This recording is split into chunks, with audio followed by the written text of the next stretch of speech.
लड़का अच्छा पढ़ा लिखा हो, जुर्माना लड़की वाले देंगे। वंश लड़के का चलेगा, जुर्माना लड़की वाले देंगे। बच्चे की शादी होगी, भात लड़की वाले देंगे। आखिर क्या है ये? ये सवाल किसी एक लड़की का नहीं है। ये सवाल हर उस माँ का है जो बेटी को जन्म देते ही डर के साथ जीने लगती है। ये सवाल हर उस पिता का है जो बेटी की परवरिश करते करते अपनी कमर झुका देता है। और ये सवाल उस समाज से है जो इसे परंपरा कहकर सही ठहराता चला आ रहा है। बेटी पैदा हुई तो सबसे पहले कहा गया, बधाई हो, लक्ष्मी आई है। लेकिन उसी बधाई के साथ किसी कोने में एक हिसाब भी खुल गया। एक अदृश्य खाता, शादी का खर्च, दहेज का बोझ और समाज की शर्तें। बेटी ने पहली बार चलना सीखा। माँ ने ताली बजाई, लेकिन किसी रिश्तेदार ने हंसते हंसते कह दिया, अरे, इसे तो बड़े घर ब्याहना पड़ेगा। बेटी स्कूल गई, पढ़ाई में तेज निकली। माँ बाप का सीना गर्व से चौड़ा हुआ। लेकिन फिर वही आवाज आई, इतना पढ़ाओगे तो दहेज ज्यादा देना पड़ेगा। किसने तय किया ये? क्या पढ़ा लिखा होना अपराध है? क्या समझदार होना जुर्म है? क्या लड़की का आगे बढ़ना किसी कीमत पर खरीदा जाएगा? समाज ने लड़की को सपने देखने की इजाजत तो दी, लेकिन हर सपने पर दाम भी लगा दिया। जब वही लड़की बड़ी हुई, घर के काम सीखे, रिश्तों की समझ आई, तो समाज ने फैसला सुना दिया, अब इसे विदा करने का समय आ गया है। विदा, लेकिन किस शर्त पर? लड़का नौकरी करता है तो सोने की चेन चाहिए। लड़का सरकारी नौकरी में है तो गाड़ी चाहिए। लड़का इकलौता बेटा है तो जमीन चाहिए। लड़के का परिवार बड़ा है तो हैसियत दिखानी पड़ेगी। और लड़की वाले, वो चुपचाप सुनते हैं, क्योंकि उन्हें डर होता है कहीं रिश्ता टूट ना जाए। यहीं से शुरू होता है असली शोषण। पिता रात रात भर जागता है, माँ अपने गहने उतार उतार कर गिनती है। बेटी सब देखती है, लेकिन कुछ कहती नहीं। क्यों? क्योंकि उसे बचपन से सिखाया गया है, लड़की ज्यादा नहीं बोलती, लड़की समझौता करती है, लड़की घर बसाने जाती है। लेकिन सवाल ये है, क्या घर बसाने की जिम्मेदारी सिर्फ लड़की की है? लड़के के घर में क्या सपने नहीं होते? क्या लड़के के माता पिता का कोई फर्ज नहीं? क्यों हर रस्म में लड़की वाले आगे? क्यों हर खर्च की जिम्मेदारी लड़की वालों पर? कन्यादान कहते हैं इसे, दान, पर दान तो बिना शर्त होता है। यहां तो सौदेबाजी होती है। आज भी कितनी बेटियां शादी से पहले ये सुनती हैं, तुम्हारे पापा क्या देंगे? तुम्हारे घर से क्या आएगा? तुम्हारी हैसियत क्या है? किसी ने कभी ये नहीं पूछा, तुम क्या लेकर आओगी? तुम्हारी मेहनत, तुम्हारे संस्कार, तुम्हारा प्यार, तुम्हारा धैर्य। लड़की जब ससुराल जाती है तो सिर्फ सामान नहीं लेकर जाती, वो अपने माँ बाप का सम्मान लेकर जाती है। लेकिन दहेज की सोच उस सम्मान को सामान बना देती है।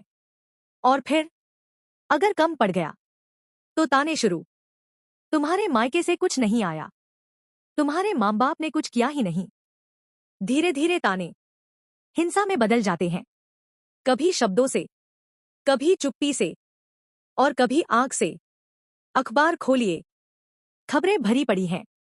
कहीं दहेज के लिए जलाई गई बेटी, कहीं दहेज के लिए फांसी पर लटकी बेटी। लेकिन समाज क्या कहता है? अरे, मामला घर का है, हम क्यों बीच में पड़े? याद रखिए, चुप रहना भी अपराध है, दहेज लेना अपराध है, दहेज देना अपराध है, और इस पर चुप रहना सबसे बड़ा अपराध है। पर क्या हम सच में बदलना चाहते हैं? हम भाषण देते हैं, नारे लगाते हैं, पोस्ट शेयर करते हैं, लेकिन जब अपने बेटे की शादी आती है तो वही सवाल पूछते हैं, लड़की वाले क्या देंगे? यहीं पर चरित्र की परीक्षा होती है।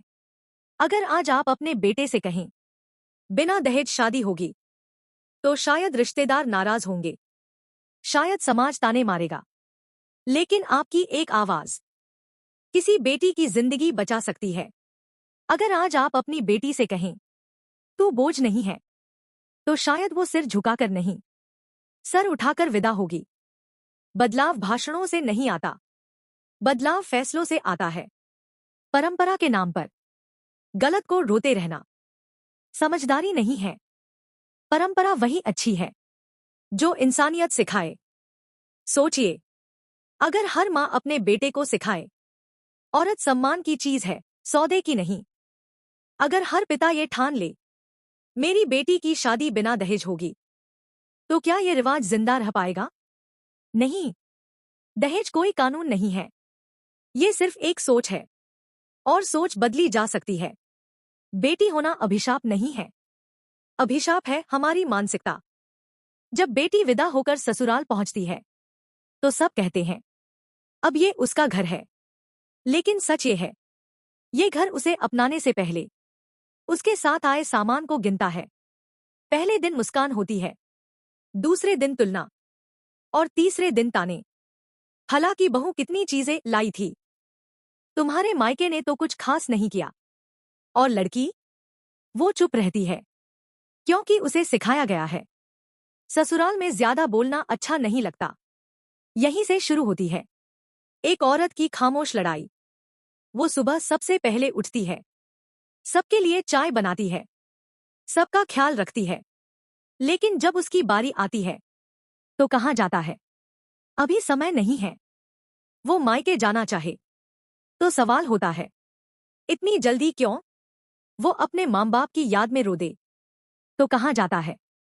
अब ये तुम्हारा घर नहीं है। और जब वो हिम्मत करके कुछ कह दे, तो जवाब मिलता है, अगर इतना ही बुरा लग रहा है, तो अपने मायके से और पैसा मंगवा लो।